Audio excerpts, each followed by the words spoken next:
أعوذ بالله من الشيطان الرجيم. بسم الله الرحمن الرحيم. الحمد لله رب العالمين، والصلاة والسلام على أشرف الخلائق أجمعين، سيدنا وسيد الأولين والآخرين، حبيبنا وحبيب إله العالمين، إمام المرسلين وخاتم النبيين، أبي القاسم المصطفى محمد، اللهم صل على محمد وآل محمد، وعلى أهل بيته الطيبين الطاهرين الهداة المهديين المعصومين المظلومين، واللعنة الدائمة على أعداء الحق والدين. أما بعد، فقد قال الله تعالى عز اسمه في محكم كتابه ومتقن خطابه: بسم الله الرحمن الرحيم. تسبح له السماوات السبع والأرض ومن فيهن، وإن من شيء إلا يسبح بحمده ولكن لا تفقهون تسبيحهم إنه كان حليما غفورا.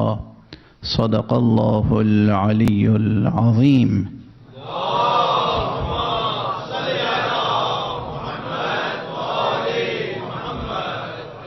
ایک اور بلندر صلوات پڑھیں.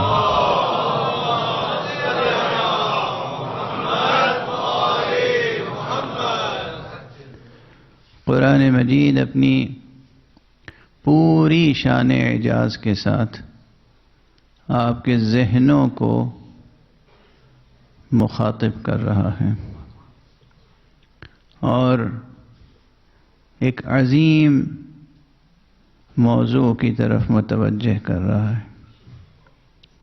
گزشتہ 2 شبوں سے میں نے عرض کیا کہ قرآن مجید کے مقاصد میں سے ایک عظیم مقصد ہے کہ انسان تسبیح آشنا ہو جائے.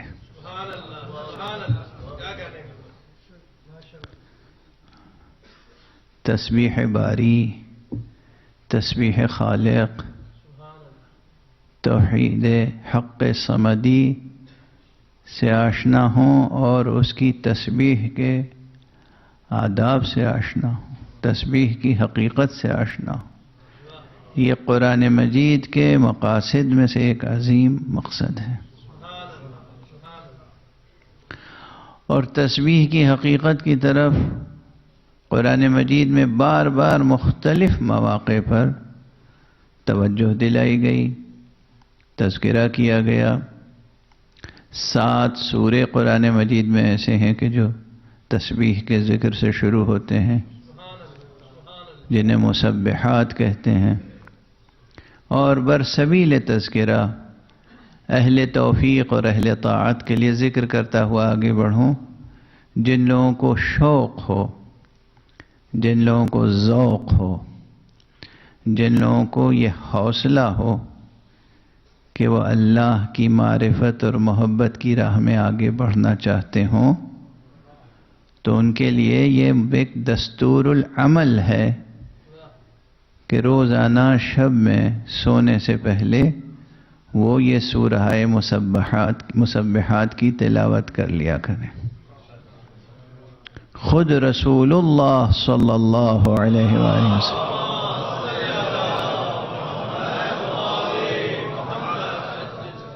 کی سیرت طیبہ میں یہ ذکر ہے، آپ کے آداب بندگی میں یہ ذکر ہے کہ آپ روزانہ سونے سے قبل سورہ مسبحات کی تلاوت کیا کرتے تھے.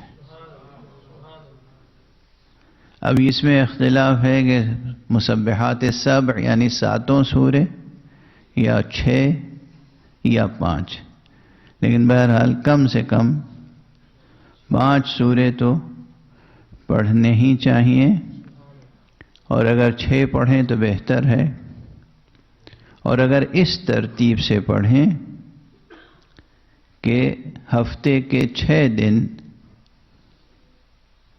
ہر روز سونے سے پہلے 6 سورے پڑھیں، اور 7ویں دن ہر پنجشنبے کو، ہر جمعرات کو 7 سورے پڑھیں۔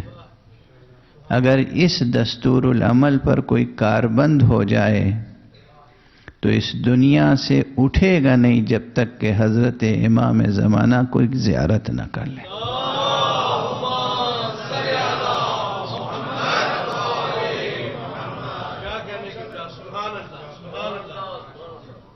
یہ ایک تحفہ لے کے جائیے گا، مرد، عورت، جوان۔ اور یہ جملہ میں نے اپنے دوستوں سے آج دن میں بھی کہا تھا، اس وقت ممبر سے بھی کہہ دوں کہ بڑھاپے میں اللہ کی محبت و معرفت کی راہ میں قدم رکھنے کی کوشش کرنا تو اتنی بڑی بات نہیں ہے۔ بات یہ ہے کہ جوانی میں اللہ کی محبت اور معرفت کی راہ میں قدم اٹھائے جائیں۔ جو نوجوان ہیں، آج میں ایک ادارہ دیکھنے گیا آپ کے شہر مانچسٹر میں، ماشاءاللہ محبان المہدی، پروردگار ان جوانوں کی توفیقات میں اضافہ فرمائے۔ اور آپ تمام حضرات سے میری گزارش ہے کہ ان بچوں کی حوصلہ افزائی کریں، ان جوانوں کی حوصلہ افزائی کریں، تاکہ یہ ایک آنے والی نسلوں کے لیے ایک بہترین ادارہ بنا سکیں۔ ان سے بھی میں نے بچوں سے کہا کہ دیکھو یہ جو جوانی ہے تمہاری، یہ جوانی نظر مولا ہو جائے۔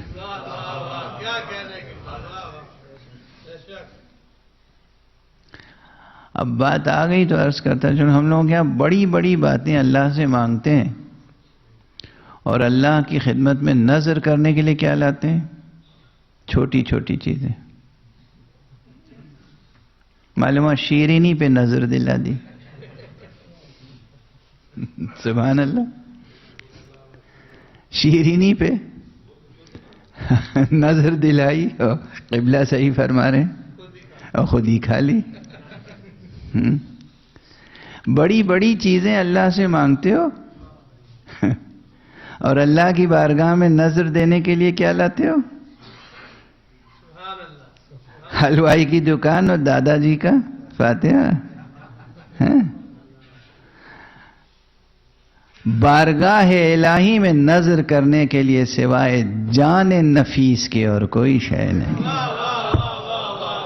ایک صلوات پڑھیے محمد والا۔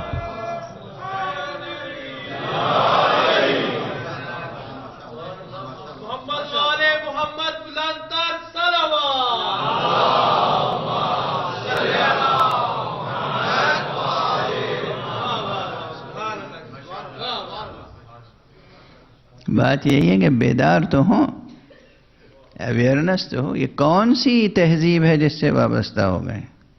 رخ بدل گیا بس۔ اب کون سی تہذیب سے وابستہ ہے؟ تہذیب آل محمد؟ کہنے کی بات ہے۔ تہذیب مودت، تہذیب ولا، کبھی غور کیا ہے کہ شاید بر صغیر میں رہتے ہوئے ہم لوگوں نے نعوذ باللہ، 100,000 بار نعوذ باللہ، لیکن حقیقت تلخ ہوتی ہے۔ ظاہر مستثنی افراد اپنی جگہ ہیں، ایکسیپشنز ہمیشہ ہوتی ہیں ہر جگہ، لیکن عموماً جو سوچ ہو گئی ہے وہ اللہ کے ساتھ بھی اور محمد اور آل محمد علیہم الصلاۃ والسلام کے ساتھ بھی ایسی بارگین کی سوچ ہو گئی ہے کہ معلوم ہوتا ہے کہ یہ تہذیب تو ہندو بنیوں کی تہذیب ہے، نعوذ باللہ۔ اپنی دنیا کی چھوٹی چھوٹی لذتیں حاصل کرنے کے لیے اللہ کی بارگاہ میں محمد و آل محمد کی بڑی بڑی قربانیوں کا واسطہ دے کر طلب کرتے ہیں۔ غیرت کیسے قبول کرتی ہے؟ اور پھر نظر کا بھی انداز یہی ہے۔ اللہ کی بارگاہ میں، محمد و آل محمد کی بارگاہ میں نظر کا انداز کیا ہے؟ پروردگار ہمیں اولاد عطا فرما، ہم امام حسن علیہ السلام کا سفرہ کریں گے۔ بہت اچھی بات ہے، امام کے نام پر آپ فقیروں کا پیٹ بھریں۔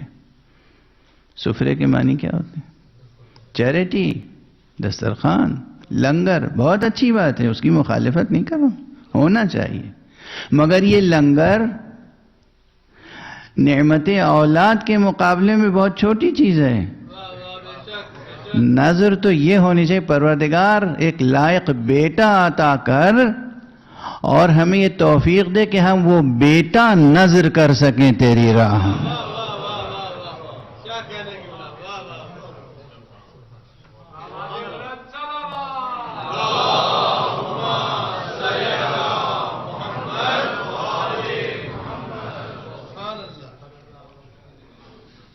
اچھا، یہ بیٹا نظر کر سکے خدا کی راہ میں، اس کے معنی صرف یہی تھوڑی ہے کہ وہ میدان جنگ میں جائے اور قتل ہو جائے، نہیں، اللہ کے دین کی خدمت کرے، خلق خدا کی خدمت کرے، اللہ کے لیے علم حاصل کرے اور اللہ کی خاطر لوگوں میں علم تقسیم کرے۔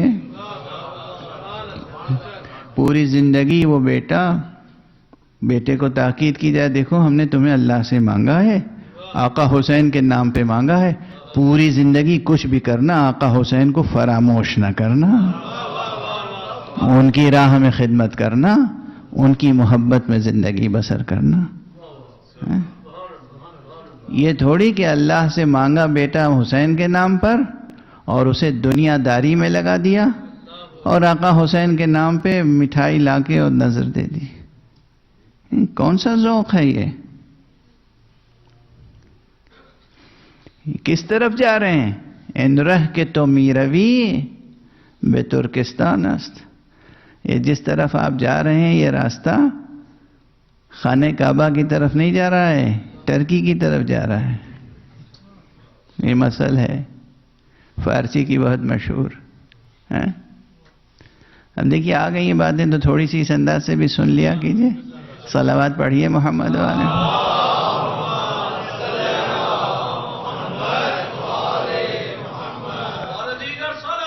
اللہم صلی اللہ۔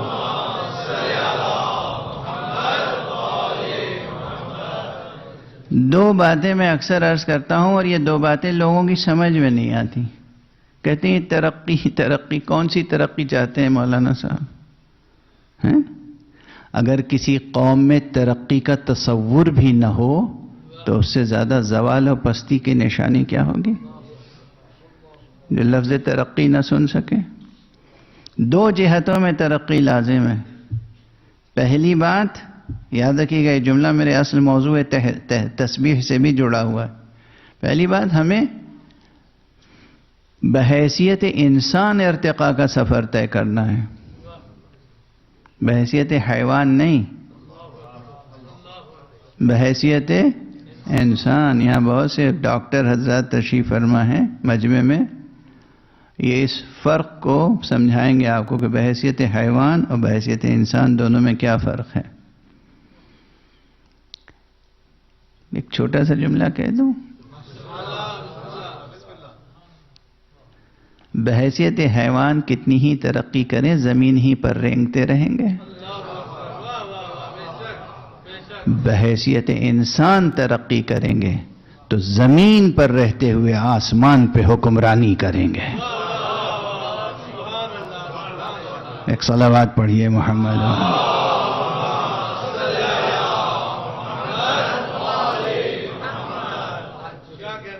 جملے یاد رکھیے گا، اور یہ صرف خطیبانہ مبالغے کے جملے نہیں ہیں، یہ صرف شاعرانہ جملے نہیں ہیں، حقیقت ہے، حقیقت۔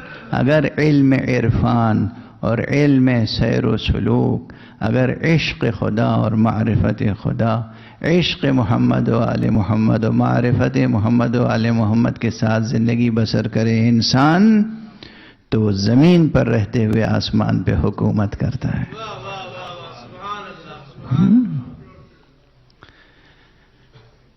تو ہمیں پہلا ایک خیال یہ رکھنا ہے کہ بحیثیت انسان ارتقاء کا سفر کرنا ہے، اور دوسرا نہ صرف یہ کہ معمولی عام انسان، بلکہ انسان مومن، انسان عارف، انسان عاشق، وہ بھی عاشق حق صمدی، خدا کی محبت، خدا کی محبت.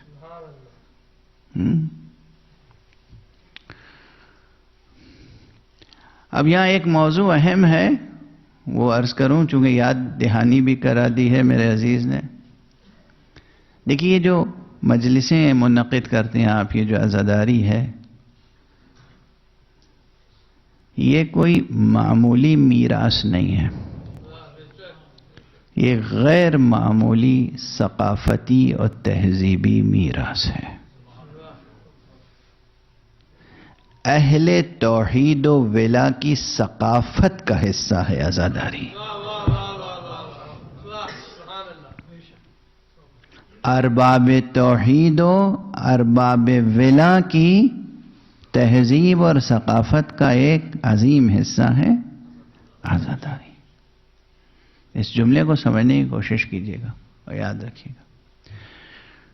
میں پہلی بار جب امریکہ گیا تھا 1990 میں، نیو یارک میں عشاء پڑھا تھا، اور ظاہر ہے کہ سوالات کمیونٹی کے، سوسائٹی کے، اولاد کی تربیت کیسے کریں، تو میں نے گزارش کی تھی کہ کچھ بھی کریں، یہ سائنس پڑھیں، میتھمیٹکس پڑھیں، میڈیکل میں جائیں، انجینئرنگ میں جائیں، ہیومینٹیز کے اور سبجیکٹس میں جائیں، کچھ بھی پڑھیں، کسی بھی فیلڈ میں جائیں، روک نہ لگا، یہ پڑھیں، علم حاصل کریں. اسلام نے کسی علم پہ پابندی نہیں لگائی ہے، علم کے غلط استعمال پہ پابندی لگائی ہے.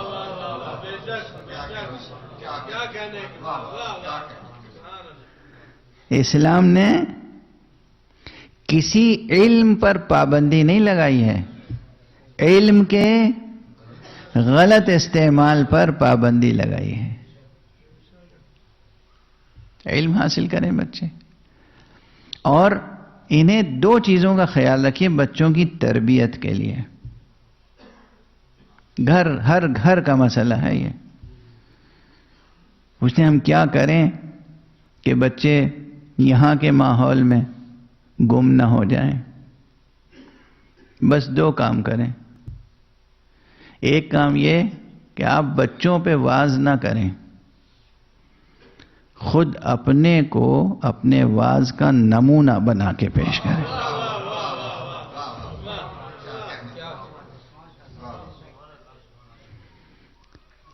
ماں باپ خود پابند دین ہو، گھر کا ماحول دینی ہو، اللہ کے ساتھ سچا رشتہ ہو، تو ممکن ہی نہیں ہے کہ آپ کے گھر کا کوئی بچہ کہیں گم ہو جائے. ممکن ہی نہیں، امپاسبل، گارنٹی ہے. یہ ایک بات. دوسری بات، صرف گھر تک محدود نہ رکھیں بچوں کو اور اپنے آپ کو. جہاں بھی ہیں آپ امام بارگاہوں سے جڑے رہیں. مسجدوں میں جانا، امام بارگاہوں میں جانا، مجلسوں میں جانا، عزاداری میں شرکت، اہل بیت کا تذکرہ سننا، خدا رسول کا ذکر سننا، یہ جو وابستگی ہے آپ کی، یہ آپ کی نسلوں کو ہمیشہ صراط مستقیم پر قائم و دائم رکھے گی. تو بس یہ دو نکات ذہن میں رہیں. اور میں نے مثال دی، اس وقت بھی دے دیتا ہوں. امریکہ میں یا یورپ میں، ان ترقی یافتہ ممالک میں جو لوگ بر صغیر سے آئے ہیں، وہ 3 طرح کے لوگ ہیں. ایک وہ جو غیر مسلم ہیں، ایک وہ جو مسلم ہیں لیکن وابستگان اہل بیت میں سے نہیں ہیں، اور پھر تیسرا گروہ وہ ہے جو مسلمان ہیں اور اہل بیت کے چاہنے والے ہیں. اب میں چیلنج کر رہا ہوں، آپ دیکھیے ہندو تہذیب بھی ایک بڑی عظیم الشان تہذیب تھی. وہاں بھی حجاب، پردہ، عفت، عصمت، یہ سب وہاں بھی ہے. میں گواہی دینے کے لیے آپ کے سامنے موجود ہوں. میں جانتا ہوں کہ ہندو کلچر میں جو صحیح ہندو کلچر ہے اس میں عورت کے لیے حجاب، شرم، حیا، یہ سب چیزیں انسانی ہیں، یہ اخلاق اور آداب. وہ تمام کے تمام لوگ جب یورپ امریکہ آتے ہیں تو یہاں کی، اب لفظ تہذیب کہتے ہوئے اچھا ہی نہیں لگتا، یہاں کی تہذیب کیا ہے؟ لفظ تہذیب کا اس سے زیادہ مس یوز نہیں ہوگا کہ ہم کہیں مغربی تہذیب. تہذیب کیا ہے یہاں؟ بہرحال کلچر کہہ لیجئے، کیونکہ کلچر کا ترجمہ ایک سے زیادہ ہو سکتا ہے. کلچر کا ٹرانسلیشن ایک سے زیادہ ممکن ہے. تو یہاں کے کلچر میں کھو جائیں، گم ہو جائیں، تو آپ دیکھیں کہ وہ جو غیر مسلم ہیں ان کی تعداد زیادہ ہے، کھو جاتے ہیں بہت جلدی. مسلمانوں میں وہ لوگ جو تہذیب آل محمد سے جڑے ہوئے نہیں ہیں ان میں بھی زیادہ تر کھو جاتے ہیں. لیکن جو تہذیب آل محمد سے جڑے ہوئے ہیں، جو اس عزاداری سے جڑے ہوئے ہیں، جو اس فرش عزا پہ آ کے بیٹھتے ہیں، جو اس فضائے مجلس میں سانس لیتے ہیں، جو یہاں کا تبرک نوش جان کرتے ہیں، ان کے لہو میں یہاں کے خراب کلچر کے جراثیم جا نہیں پاتے.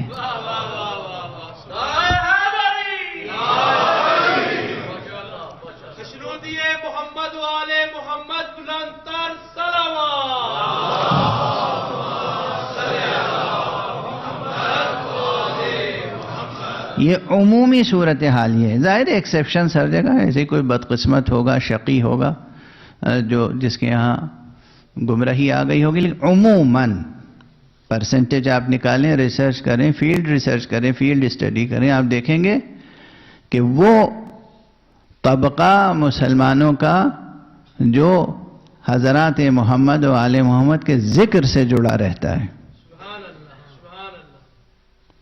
کم سے کم امکان ہوتا ہے اس کے گمراہ ہونے کا. تو بس آج ایک بات میں نے گزارش کی کہ بچوں کی تربیت کے لیے، آئندہ نسلوں کی حفاظت کے لیے یہ ضرور کریں کہ اپنے آپ کو دین کا پابند بنائیں، اپنے گھر کا ماحول صحیح سچا دینی ماحول رکھیں، اور اپنے بچوں کو ہمیشہ امام برگاہوں سے وابستہ رکھیں، مسجدوں سے وابستہ رکھیں.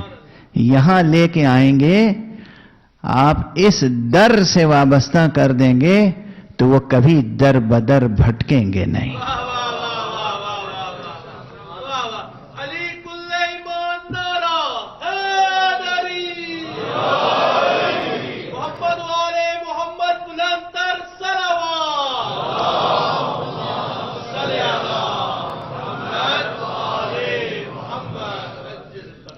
اب میں چند فقرے اپنے موضوع سے متعلق اور عرض کروں، اور چونکہ مجمع ماشاءاللہ اکثر حضرات اہل دانش، اہل بینش، اہل فکر ہیں، تو موضوع بھی ذرا سنگین ہوگا، اگرچہ پوری تفصیل تو نہیں عرض کر سکوں گا، اشارہ کرتے ہوئے گزر جاؤں گا. دیکھیے یہ موضوع تسبیح کا جو ہے، میں نے کل گزارش کی کہ ایک ہے تسبیح لفظی اور ایک ہے تسبیح عملی. ایک ہے لفظی تسبیح، ایک ہے عملی تسبیح. اور اصل تسبیح کیا ہے؟ حقیقت کیا ہے؟ اللہ سبحانہ و تعالی کی پاکی بیان کرنا. اس موضوع پر اس کے تمام فکری اور عملی جہات و جوانب کے ساتھ قرآن مجید میں بہت سے مقامات پر روشنی ڈالی گئی ہے. لیکن یہ آیت کریمہ جو میں گزشتہ 2 شبوں سے پڑھ رہا ہوں، یہ آیت غالباً اس موضوع پر سب سے جامع آیت ہے، جامع ترین آیت ہے. اور یہ بھی ہے اس سورے میں کہ جو سورہ بھی مسبحات میں سے ہے، اور مسبحات میں کا پہلا سورہ ہے، یعنی سورہ مبارکہ اسراء، سورہ مبارکہ بنی اسرائیل، وہ سورہ جو شروع ہوا ہے معراج پیغمبر کے بیان سے. یہ ممکن ہی نہیں ہے کہ بی بی فاطمہ زہرا کی یاد میں کوئی مجلس منعقد ہو اور اس میں نبی کی معراج کا تذکرہ نہ ہو، کیونکہ خود بی بی کا وجود مبارک و مقدس اللہ کی طرف سے ایک ہدیہ معراج تھا. بی بی کا وجود ایک ہدیہ معراج تھا. بہرحال تو اس سورہ بنی اسرائیل کی آیت ہے جو میں گزارش کر رہا ہوں آپ کے سامنے. تسبح لہ السماوات السبع والارض ومن فیہن، 7 آسمان اور یہ زمین اور جو کچھ اور جتنے بھی ان آسمانوں اور اس زمین پر صاحبان عقل ہیں، وہ سب اللہ کی تسبیح کرتے ہیں.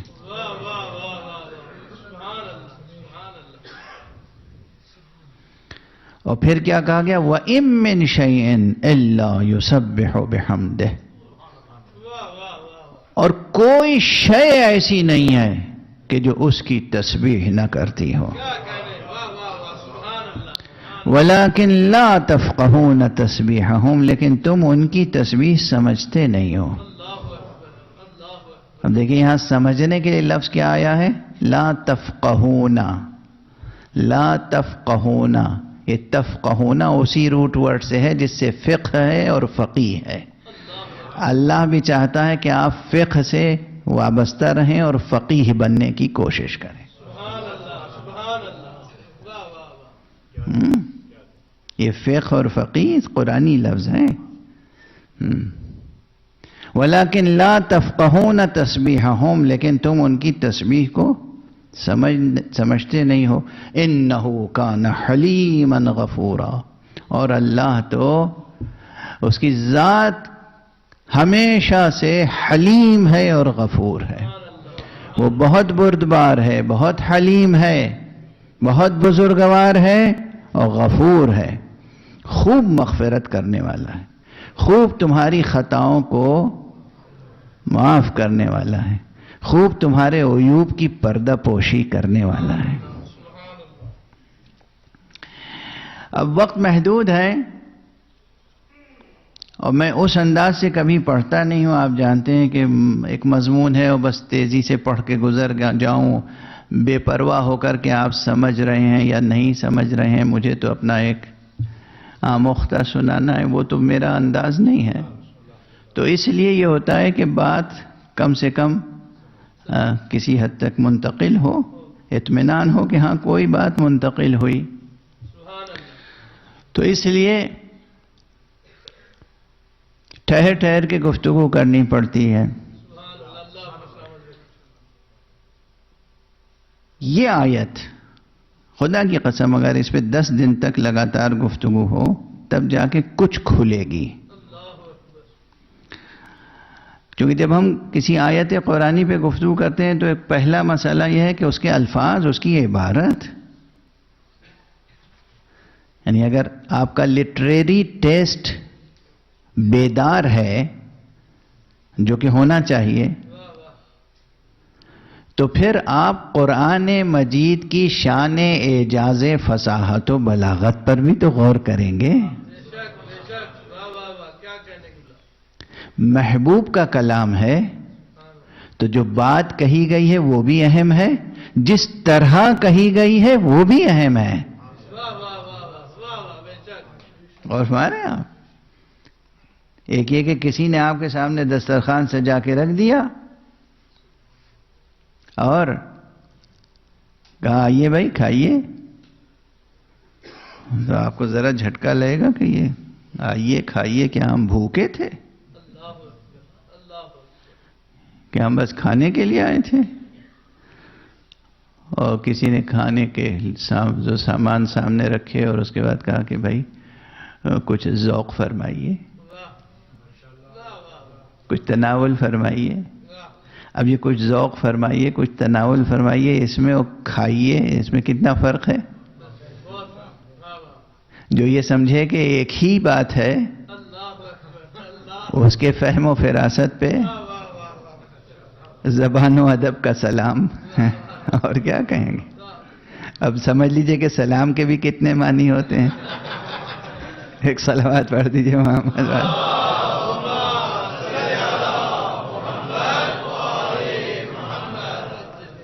ایک سلام استقبال کا ہوتا ہے، قبلہ کی صحت و سلامتی کے لیے آواز بلند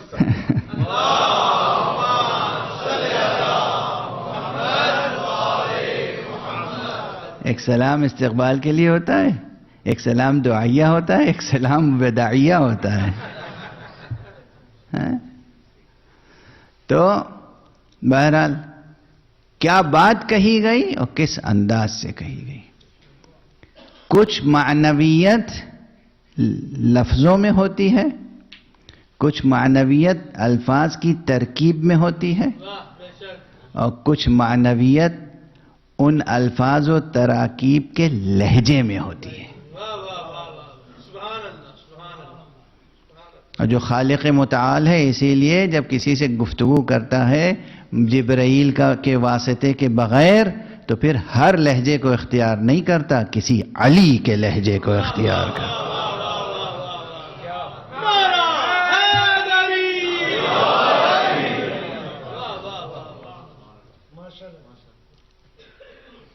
تو اس آیت کریمہ میں، اس آیت مجیدہ میں، اس آیت عظیمہ میں، اس آیت شریفہ میں جو اسلوب ہے اور جو جامعیت ہے مضمون کی، وہ اس باب تسبیح جو پھیلا ہوا ہے قرآن میں، اس کو سمیٹ کے ان 2 سطروں میں جو بات کہی گئی ہے، جیسے ام الباب، اس باب، اس فصل، اس چیپٹر کی ساری باتیں سمٹ کے اس میں آ گئی ہیں. اسے کھول کے بیان کریں تو پورا قرآن وجود میں آ جائے، اور قرآن کو سمیٹیں تو اس آیت میں بات کہی گئی تسبح له السماوات السبع والارض ومن فیہن. تسبیح کرتے ہیں تمام آسمانوں، 7 آسمانوں اور زمین پر رہنے والے تمام صاحبان عقل.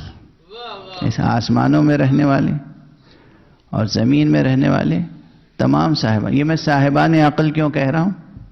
کیونکہ لفظ من آیا ہے یہاں پر. عربی میں من اور ماں کا فرق ہے. من جب آتا ہے تو ذوی العقول مراد ہوتے ہیں، اور ماں جب آتا ہے کلمہ تو غیر ذوی العقول مراد ہوتے ہیں. یعنی جن چیزوں میں عقل نہیں ہے، روح نہیں ہے، وہ مراد لیے جائیں گے تو ماں کہا جائے گا. جیسے دوسرے سوروں میں ہے سبح للہ ما فی السماوات وما فی الارض، جتنی چیزیں آسمانوں میں ہیں اور جتنی چیزیں زمینوں میں ہیں سب اللہ کی تسبیح کرتی ہیں. تو وہاں ما لفظ آیا. یہاں کیا آیا؟ تسبح له السماوات السبع والارض ومن فیہن. یہ 7 آسمان تسبیح کرتے ہیں، یہ زمین تسبیح کرتی ہے، اور جو ذوی العقول، جو روح رکھنے والے، جو جاندار، جو عقل رکھنے والے، وہ سب تسبیح کرتے ہیں.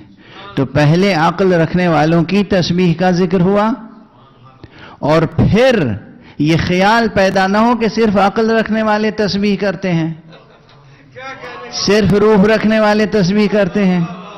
تو پھر آگے کا وَإِن مِّن شَيْءٍ إِلَّا يُسَبِّحُ بِحَمْدِهِ، اور کوئی شے ایسی نہیں ہے جو اس کی تسبیح نہ کرتی ہو.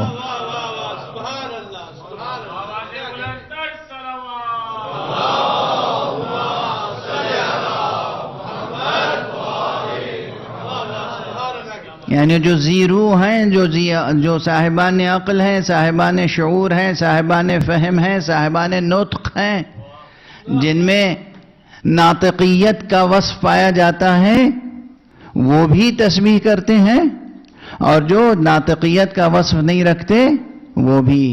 اب وَإِن مِّن شَيْءٍ، اور کوئی شے نہیں ہے ایسی جو اس کی تسبیح نہ کرتی ہو اس کی تحمید کے ساتھ. وَلَٰكِن لَا تَفْقَهُونَ تَسْبِيحَهُمْ، لیکن یہ جو چیزیں تسبیح کرتی ہیں ان کی تسبیح کو تم سمجھتے نہیں ہو.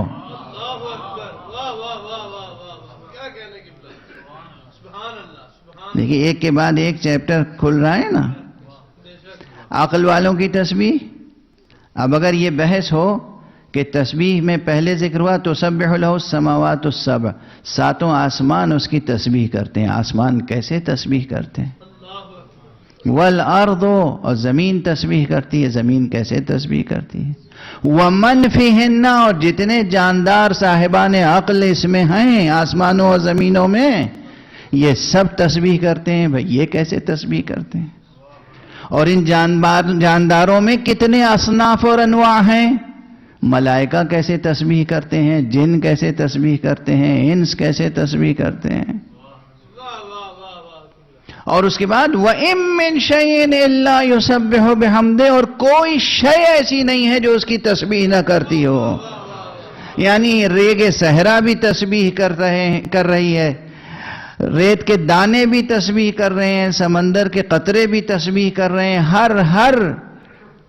ہر لمحہ امکان تسبیح باری تعالی میں، تسبیح حضرت واجب میں مشغول ہے. یہ کس طرح تسبیح کر رہے ہیں؟ وَلَٰكِن لَا تَفْقَهُونَ تَسْبِيحَهُمْ، لیکن تم ان کی تسبیح سمجھتے نہیں ہو. اچھا سمجھتے نہیں ہو، اس کے فوراً بعد ذکر کیا آیا؟ جب انسان سمجھتا نہیں ہے تو اس سے خطائیں ہوتی ہیں. جب انسان سمجھتا نہیں ہے تو اس سے لغزشیں ہوتی ہیں. جب انسان سمجھتا نہیں ہے تو اس سے تقصیریں ہوتی ہیں. کہیں قاصر ہو جاتا ہے، کہیں مقصر ہو جاتا ہے. تو یہ تمام کیفیتیں ہوتی ہیں کہ انسان علم نہیں رکھتا، شعور نہیں رکھتا. جب علم و شعور نہیں رکھتا تو کہیں قاصر ہے، کہیں مقصر ہے. اور اللہ ان سب کے مقابلے میں پھر کہہ رہا انہو کان حلیما غفورا، مگر وہ ذات ایسی ہے جو بردبار ہے اور خطاؤں پہ پردہ ڈالنے والی ہے.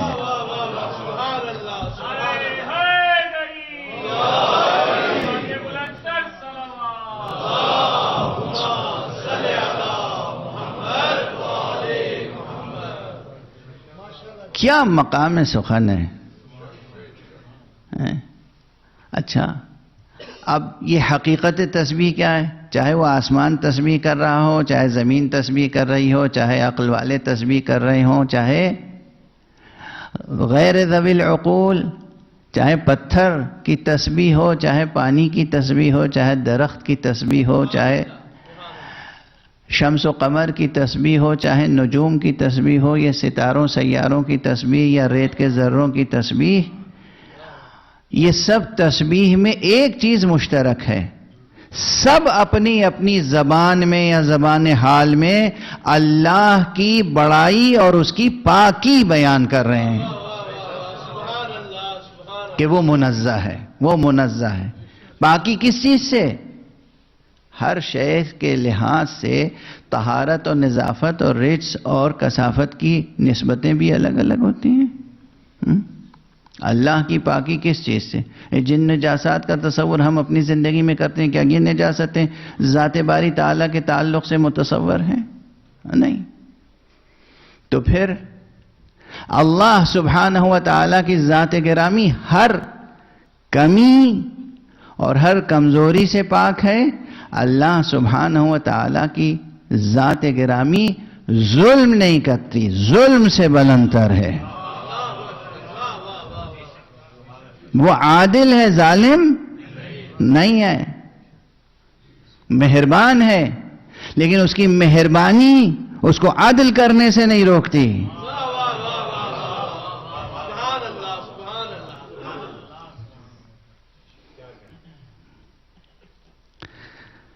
خدا ہر طرح کے نقص سے بلند ہے. اور اتنا بلند ہے کہ اللہ اپنی مخلوقات کے صفات اور خصوصیات سے بھی بلند ہے. جو چیزیں ہمارے لیے کمال ہیں وہ اللہ کی ذات کے لیے نقص ہیں. چنانچہ وہ ان چیزوں سے بلند ہے اور بے نیاز ہے. جو چیزیں ہمارے لیے کمال ہیں، ہمارے لیے، ہماری اس حیثیت میں، یہ جو زمان و مکان کے حصار میں ہماری زندگی ہے، ہم اپنے لیے کمال سمجھتے ہیں، وہ سب کمال اس کے لیے نقص ہے. تو وہ اس سے پاک ہے، اور اس کی پاکی، اس کی بلندی، اس کی تنزیہ، اس کی تسبیح بیان ہو رہی ہے کائنات کے ذرے ذرے کی زبان سے. یہ کیسے؟ بس آپ جس ذوق سے سن رہے ہیں تو تھوڑا سا تو بیان کر ہی دوں. یہ کیسے؟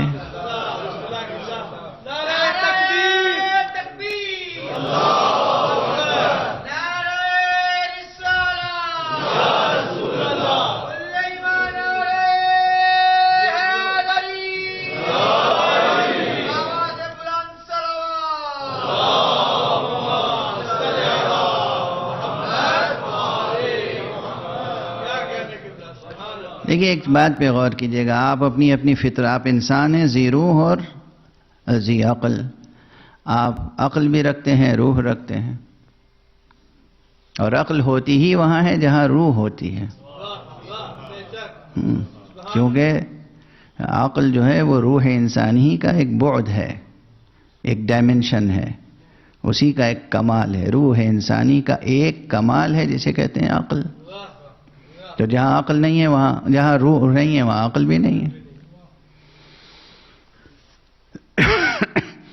آپ جو عقل رکھتے ہیں اور روح رکھتے ہیں، آپ اپنی فطرت کا جائزہ لیں.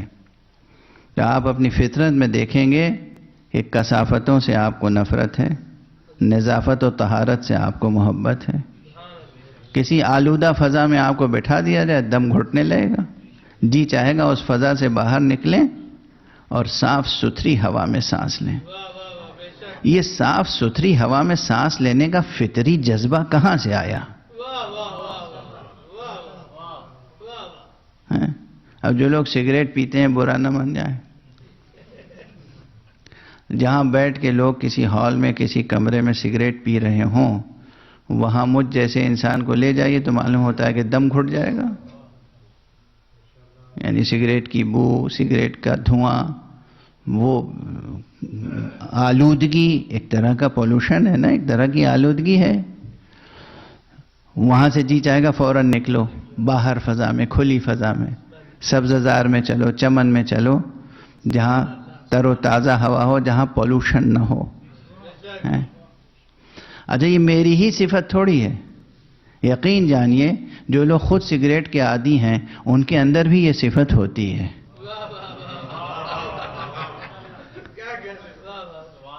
یہ ایک مثال ہے.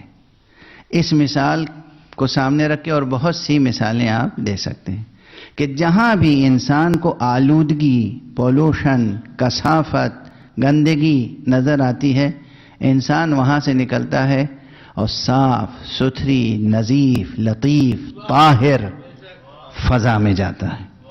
یہ کثافتوں سے طہارتوں تک کا سفر، یہ عملی تسبیح ہے.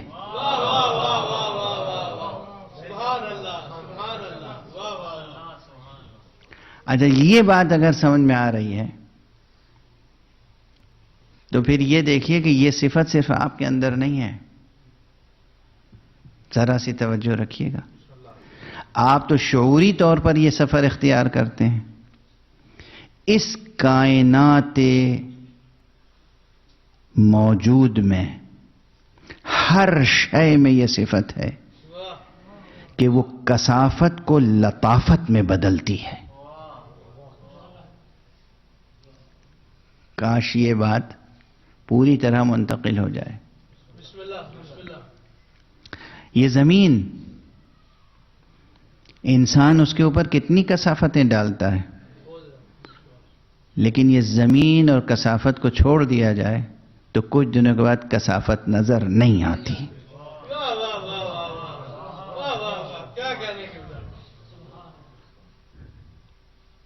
کتا نجس ہے؟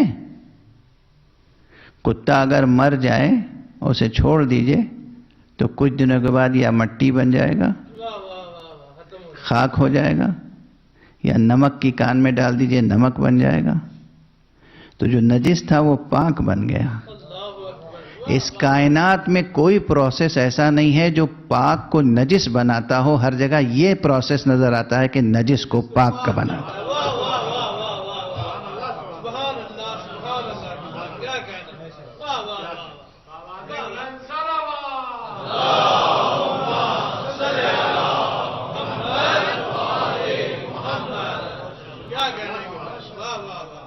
اس پوری کائنات زمین تا آسمان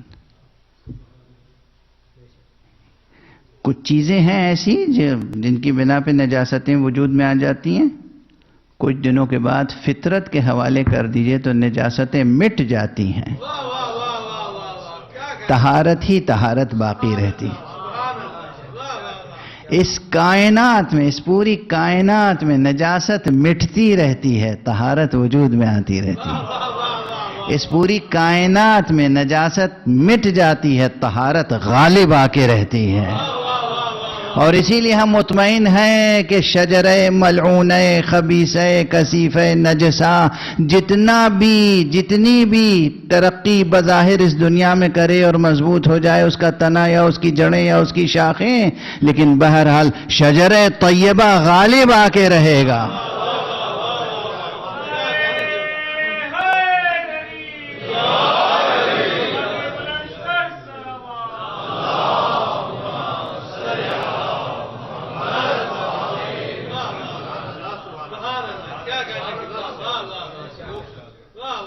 پوری کائنات میں آپ زمین میں نجاستیں زمین کے حوالے کر دیجئے، وہ طہارت میں بدل جاتی ہے کچھ دنوں میں۔ صرف نجاست و طہارت تک بات نہیں ہے، اب ذرا سا اور لطیف ہو جائیے۔ ایک چیز تو آپ کو نظر آتی ہے کہ بھئی یہ نجس ہے، کثیف ہے، بالکل گندی چیز۔ بات یہ ہے کہ مزاج فطرت کا یہ ہے کہ جو چیزیں غیر مفید ہیں وہ نظام میں باقی نہیں رہتی، باقی وہی شے رہتی ہے اس کائناتی نظام میں جو مفید ہو۔ توجہ ہے، اس سب میں درس ہے کہ اگر ہمیں بقا حاصل کرنی ہے تو ہمیں وہ کام کرنے چاہیے جو سب کے لیے مفید ہوں۔ آپ دوسروں کے کام آئیں گے تو آپ کی زندگی باقی رہے گی۔ دوسروں کے کام آنا گویا بقا کا سودا کرنا ہے۔ دوسروں کے کام آنا یہ بقا کا سودا ہے، زیاں کا سودا نہیں ہے۔ اسی لیے پورے دین اسلام کی تعریف جب پیغمبر سے و مولا امیر المومنین علی ابن ابی طالب علیہ السلام سے پوچھی گئی تو کیا فرمایا؟ مل اسلام، کیا ہے اسلام؟ جواب میں کیا کہا؟ الاسلام الطاعت للہ والشفقت علی عباد اللہ۔ اسلام بس دو ہے، اللہ کی اطاعت اور خلق خدا پہ شفقت۔ آپ اللہ کی اطاعت کریں اور خلق خدا کے کام آئیں، یہ بقا کا سودا ہے، یہ زیاں کا سودا نہیں ہے۔ ایک بلند صلوات پڑھ دیجئے محمد۔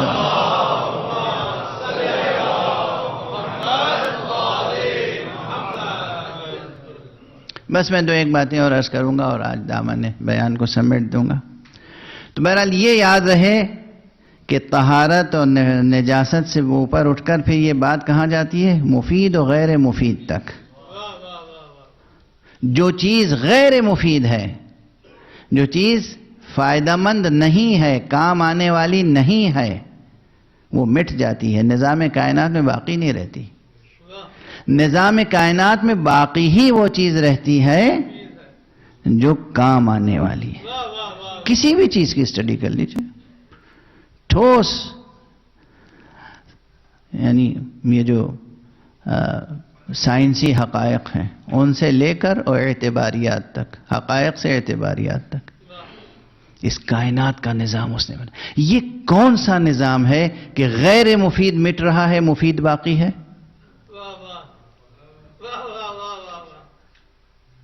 یہ خود ایک وجودی تسبیح ہے.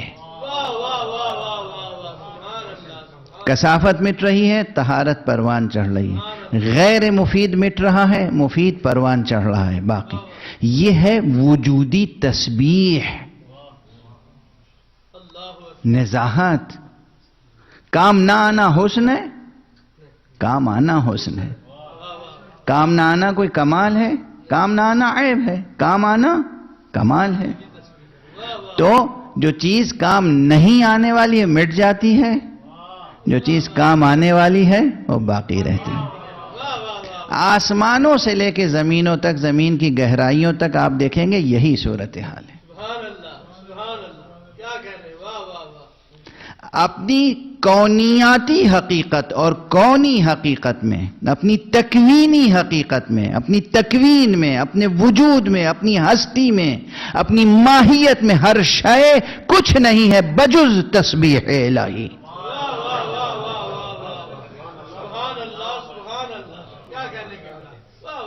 ہم سے آپ سے بس مطالبہ یہ ہے کہ ویسے تو ہر شے اس کی حقیقت ہی کچھ نہیں ہے بجز تسبیح الہی. تمہیں ہم نے روح دی ہے، عقل دی ہے، اختیار دیا ہے، تو اب تم اپنے حسن اختیار سے تسبیح کر کے دکھاؤ.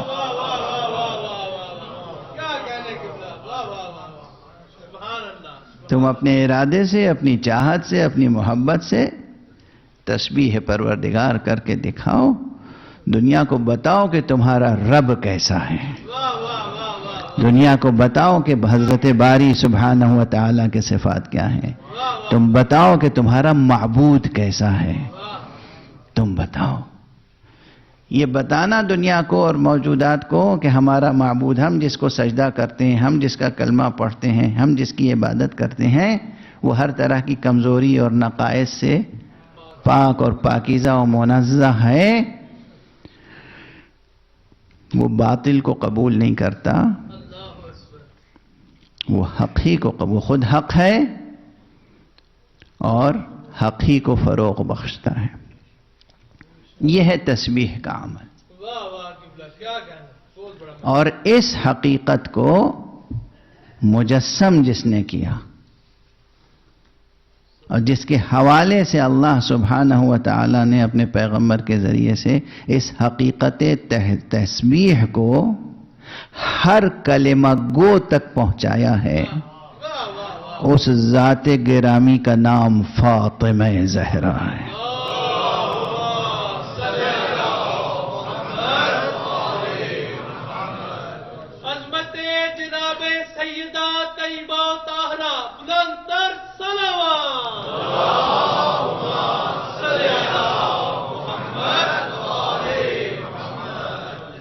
اب ایک دو فقرے بس عرض کر سکوں گا، اس سے زیادہ نہیں.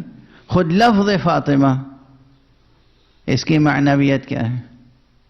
اگرچہ یہ لفظ عربی ناموں میں بہت مشہور و معروف نام تھا، لیکن بہرحال لفظ کی حقیقت ایک تھی، اس میں ایک حسن تھا. لیکن یہ لفظ جب ذات حضرت زہرا سے وابستہ ہوا تو اس لفظ میں مزید جو بلندی پیدا ہوئی، یعنی خود اس لفظ نے بھی تسبیح کا تکوینی سفر مکمل کیا.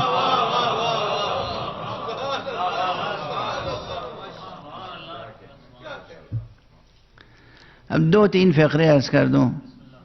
ایک تو یہ کہ یہ لفظ فاطمہ یہ معمولی گھرانوں میں اور جسے کہتے ہیں پست خاندانوں میں یہ نام رکھا نہیں جاتا تھا. لیکن جب گفتگو ہوتی ہے تو کس کس رخ سے ہوتی ہے؟ اگر آپ انسانیاتی مطالعہ کریں اور خاندانوں کی اور انسانی نسلوں کی تہذیبوں کی شناخت پیدا کریں تو معلوم ہوگا کہ ہوتا تو ہے امتیاز. خاندانوں کے آداب الگ ہوتے ہیں، رسوم الگ ہوتے ہیں. جو پست گھرانے تھے عرب میں، ان گھرانوں میں فاطمہ نام نہیں رکھا جاتا تھا. فاطمہ عموماً ان گھرانوں میں نام رکھا جاتا تھا جو بلند گھرانے تھے، تہذیب و ثقافت کے اعتبار سے.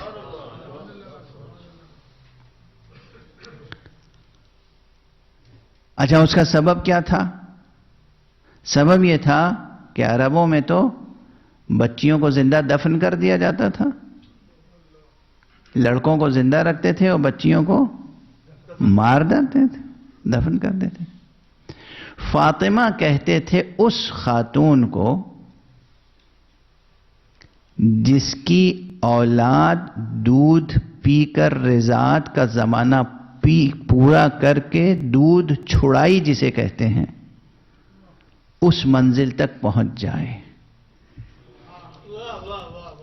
تو فعال نیک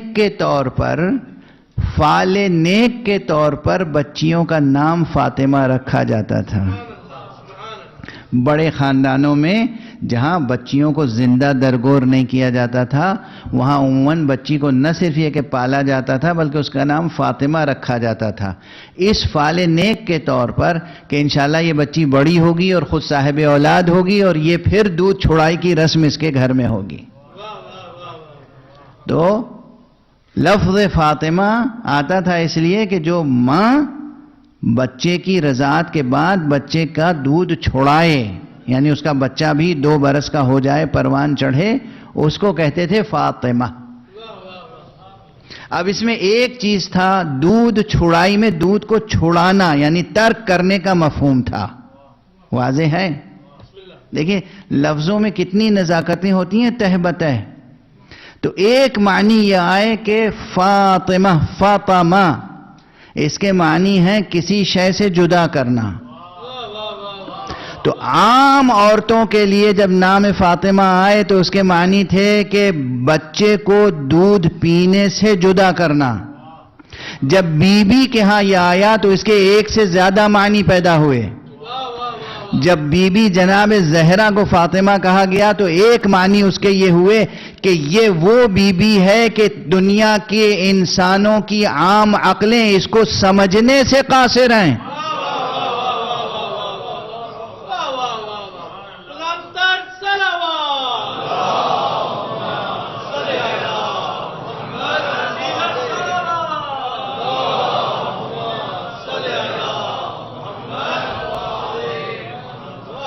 یعنی فطموا عن ادراک حقیقتها، اس ذات گرامی کی حقیقت کے ادراک سے، کن ہے ادراک حقیقت زہرا سے یہ عقلیں جدا کر دی گئیں.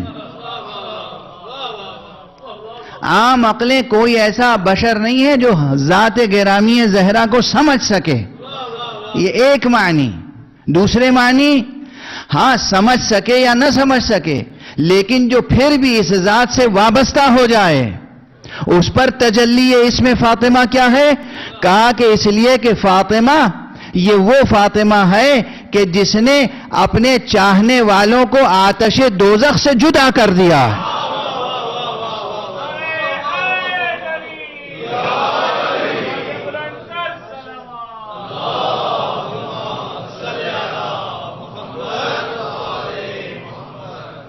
نہ صرف یہ کہ اپنے چاہنے والوں کو آتش جہنم سے جدا کر دیا ہے بلکہ یہ بی بی وہ ہے جو اپنے اعداء کو، جو بی بی زہرا کے دشمن ہیں، ان کے دلوں کو ان کی محبت سے بھی جدا کر دیا ہے.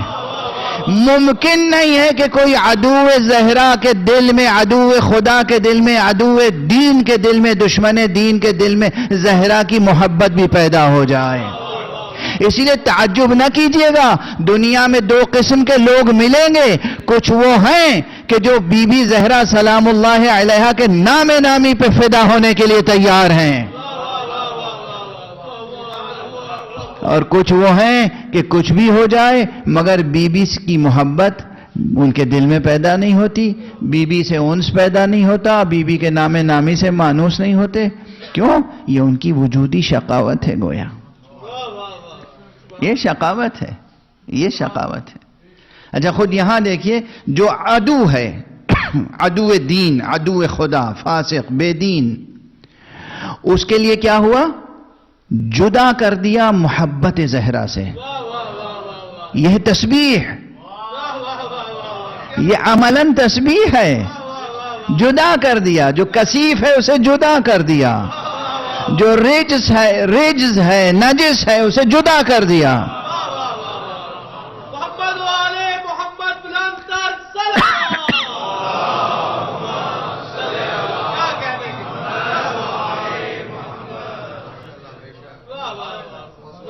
اور جو چاہنے والا ہے اسے جہنم کو جدا کر دیا. اسے آتش سے جدا کر دیا. یہ ذات گرامی فاطمہ زہرا سلام اللہ علیہا.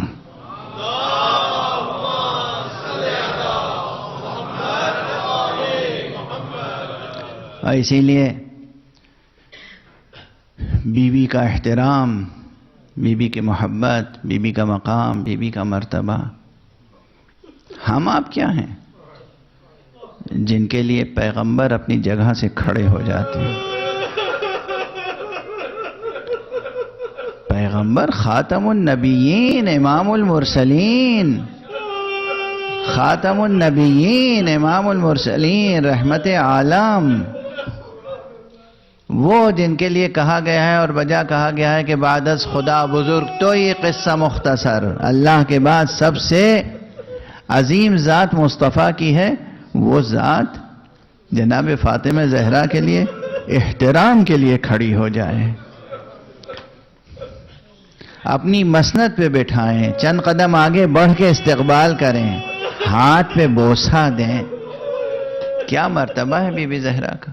بس آپ کی آوازیں بلند ہیں اور وقت بھی گزر چکا، بحثیں رہ گئیں. صرف میں نے چند عناوین کا سرسری طور پہ تذکرہ کیا، ورنہ بحثیں تو ابھی سب کی سب بحثیں رہ گئیں. کبھی پھر انشاءاللہ.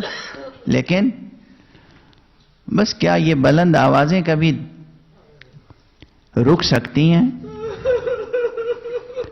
کہ جس کے لیے پیغمبر کھڑے ہوتے ہوں احترام کے لیے، اسے اپنا حق حاصل کرنے کے لیے دربار میں آنا پڑے؟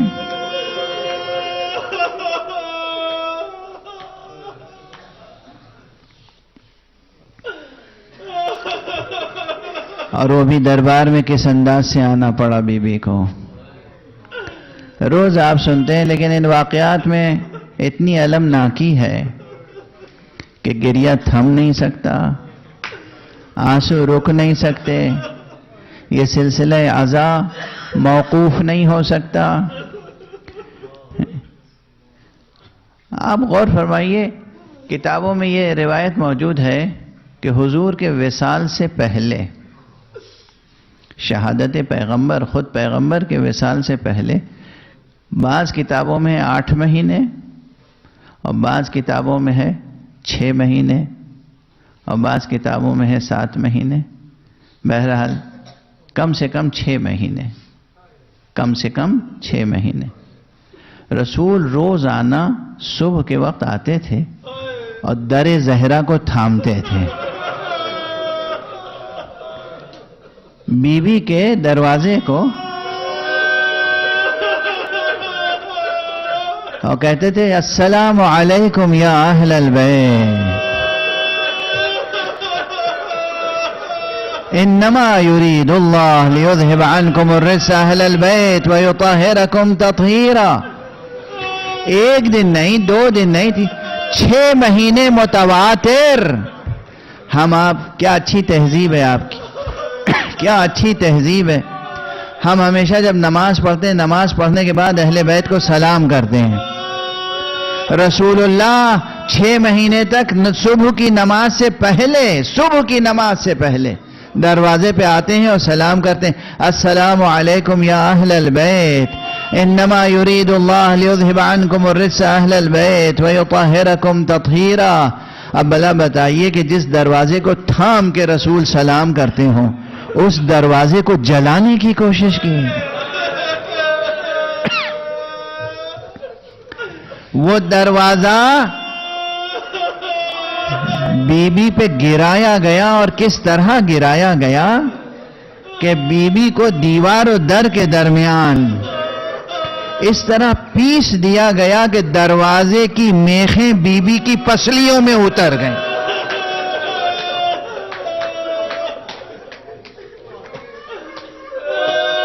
دروازے کی کیل بی بی کی پسلیوں میں اتر گئی، پسلیاں شکستہ ہو گئیں، لہو کا دریا بہہ گیا، بی بی کے شکم میں محسن بچہ شہید ہو گیا۔ بی بی نے جناب فضہ کو آواز دی اور اس کے بعد جتنے دن آپ زندہ رہیں اس درد و کرب و الم میں مبتلا رہیں، اور جناب امیر المومنین جس وقت آپ کو غسل دے رہے تھے، علی جیسا شجاع، علی جیسا شجاع، علی جیسا صابر مجبور تھا کہ بلند آواز سے گریہ کیا۔ جناب سلمان نے پوچھا امیر المومنین آپ جیسا شجاع، آپ جیسا صابر اس قدر بلند آواز سے گریہ کر رہا ہے؟ فرمایا تمہیں معلوم نہیں کہ زہرا نے اپنے پہلو کا زخم مجھ سے بھی چھپایا تھا۔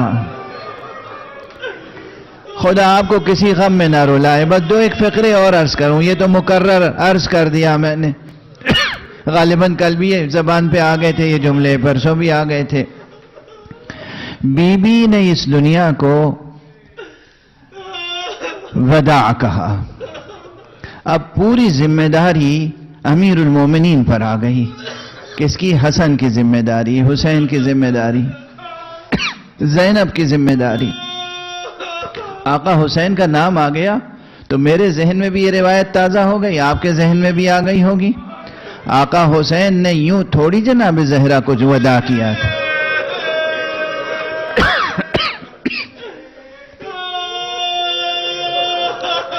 وہ روایت مبالغہ نہیں ہے، وہ روایت حقیقت ہے۔ جب جناب امیر المومنین نے غسل دیا، کفن پہنا دیا اور اس کے بعد بچوں سے کہا کہ بچوں آؤ ماں سے رخصت ہو لو، امام حسن آئے، ماں کو سلام کیا، ایک طرف کھڑے ہو گئے، لیکن جب امام حسین آئے تو کہا مادر گرامی میں اس طرح وداع نہیں کروں گا۔ روایت میں ہے کہ بند کفن ٹوٹے،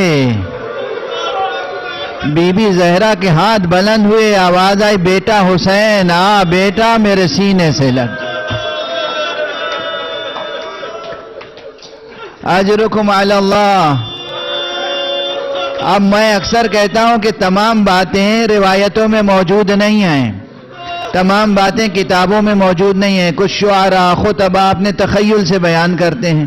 یہ فقرہ تو موجود ہے کہ بی بی زہرا نے حسین کو کیسے وداع کیا، یہ جملہ موجود نہیں ہے کہ زینب کو کیسے وداع کی۔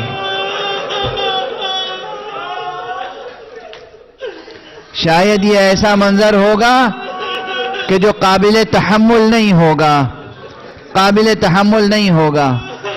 بی بی نے حسین کو رخصت کیا، بی بی نے بچوں کو رخصت کیا، بی بی کو جناب امیر المومنین نے حضور کے سپرد کر دیا۔ اب طاقت نہیں ہے مجھ میں کہ اور باتیں عرض کروں، ایک جملہ عرض کرنا چاہتا ہوں، بس ایک جملہ، آپ برداشت نہیں کر پائیں گے۔ بہت سی چیزیں میں خاص طور سے کوشش کرتا ہوں کہ سر بستہ بیان کروں، سر بستہ بیان کروں۔ میں اپنی زندگی کا ایک واقعہ عرض کر رہا ہوں آپ سے۔ میرے استاد تھے اور اپنے وقت کے عظیم الشان عارف تھے، حضرت آیت اللہ حسن زادہ آمولی رحمت اللہ علیہ، رضوان اللہ تعالی علیہ۔ ایک مرتبہ قم میں یہ بالکل ماہ ذی الحجہ 1998 کا واقعہ ہے، میں ان کی خدمت میں گیا رخصت ہونے کے لیے کہ ذی الحجہ کی آخری تاریخیں ہیں، اب آقا میں 2 مہینوں کے لیے جا رہا ہوں محرم سفر میں، اس کے بعد حاضر ہوں گا۔ انہوں نے کہا بیٹھو، کیا پڑھو گے؟ میں نے کہا کہ آپ جو فرمائیں۔ انہوں نے بہت سی روایتیں سنائیں، فضائل کی، مناقب کی، بہت سے نکات تعلیم فرمائے اور کچھ روایتیں مصائب کی بیان کی۔ بس اب آپ ماتم کے لیے تیار ہو جائیے۔ کہنے لگے کہ ایک روایت میری نظر سے گزری ہے کہ جب بی بی دفن کر دی گئیں تو کچھ دیر تک گھر میں شور گریہ بلند تھا، سب رو رہے تھے، آقا حسن رو رہے تھے، امام حسین رو رہے تھے، سب رو رہے تھے، زینب رو رہی تھیں، ام کلثوم رو رہی تھیں، مگر کچھ دیر کے بعد سب خاموش ہو گئے۔ عجیب روایت ہے، حسین بھی خاموش ہو گئے، برداشت کر سکیں گے آپ؟ مگر آقا حسن خاموش نہیں ہو رہے تھے، مسلسل گریہ فرما رہے تھے، امام حسن کا رونا بند نہیں ہو رہا تھا۔ حسین آگے بڑھے اور بھائی کا دامن تھاما، کہا بھیا میں چھوٹا ہوں، آپ مجھ سے بڑے ہیں، دیکھیے میں چپ ہو گیا، آپ چپ کیوں نہیں ہو رہے ہیں؟ امام حسن نے کہا حسین تم چونکہ چھوٹے ہو نا، تمہیں گھر میں چھوڑ کے گئی تھی، ارے مجھے ساتھ لے کے گئی تھی، میں نے اپنی آنکھوں سے جو مصائب دیکھے ہیں،